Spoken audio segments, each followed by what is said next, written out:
This is a screencast that demonstrates to my students how to log on to my Haiku page and how to navigate it once they are there. So the first thing I would do is Google Oxford Community Schools, hit enter, and click the first link available. This takes you to Oxford's homepage, and if you're a student, you will have to go over to Public and then drop down to Haiku. But because I'm a teacher, I will go through Employees and then drop down to Haiku. Either way, it takes you to the Haiku logon page. If you are a student, you will be clicking oxfordwildcats.org and then hitting sign in with Google, whereas because I'm a teacher, I will keep it left on oxfordschools.org and then I will click sign in with Google. Just as a side note, if you're a parent, you can sign in over here on the right side. So I'm going to click sign in with Google. Then I'm going to click my Google account and hit enter. Then I will enter my password, and you will be doing the same, and then hit enter or click sign in. Now this takes you to Haiku, and the page looks a little different than how it's going to look to you because I'm in the teacher format. But what I'll do is I will choose a class, and for example, we're going to look at geometry. And then for me, if I hit manage class and then go down to view as a student, this is how you'll see the page when you log in. Now there's a couple things I just want to show you here, and you can go over here onto the left side, and this is our different pages for our class. Now the first one is welcome to class. If you click it, and that's what we're on right now, you have a bunch of just the basic information, our class syllabus, our classroom procedures, how to access your textbook online, and then over here I like to put kind of like a mini calendar with upcoming events that are important.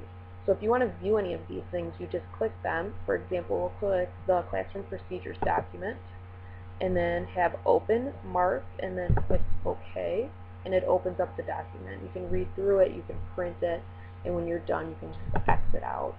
The second page I want to show you, so we'll scroll back up to the top, over on the left side is weekly plans. If you miss school, or if you have a missing assignment, or you want to look back and see some of the things we've done, what I have here are different weeks of the school year and the calendar that goes with each week. So you can, for example, click on November 3rd through November 7th, check the open bubble, and then click OK.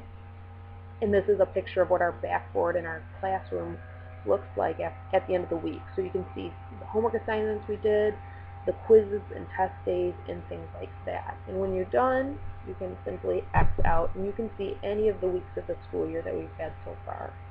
The third and final page, which I feel is probably the most important to you, is called Unit Resources. You'll want to click that, and then once you're there, click the unit that you need to look at. So we'll just look at Unit 1, for example. And this is where I'll put a lot of important information, such as answer keys to our review sheet, so that way when you're preparing for the test, you can log on to Haiku, you can check your answers with the answer key, and you can see if you're on the right track. I also put links that I think are helpful to you, such as video links. So if you look here, we have a distance formula video link, we have a midpoint formula video link, and we have some other homework assignments with the answer keys, so that way you can do your homework and then check to see if you are getting the answers correct.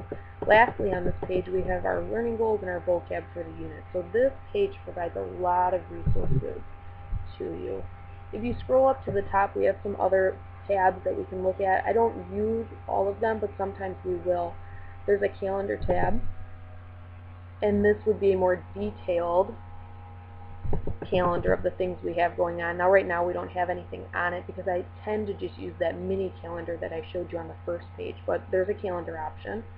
Under the Connect tab right here, you have an announcement. Now that's if I could leave an announcement for all of my classes, and then when you log into Haiku you'll see the announcement. There's a drop box where you're able to turn things in, and there's a discussion board where if I post a question, you can respond. And that's pretty much most of the things we'll use in Haiku. I would say the main idea is for you to be able to access these pages on the left, so that way if there is an important piece of information, you can get to it.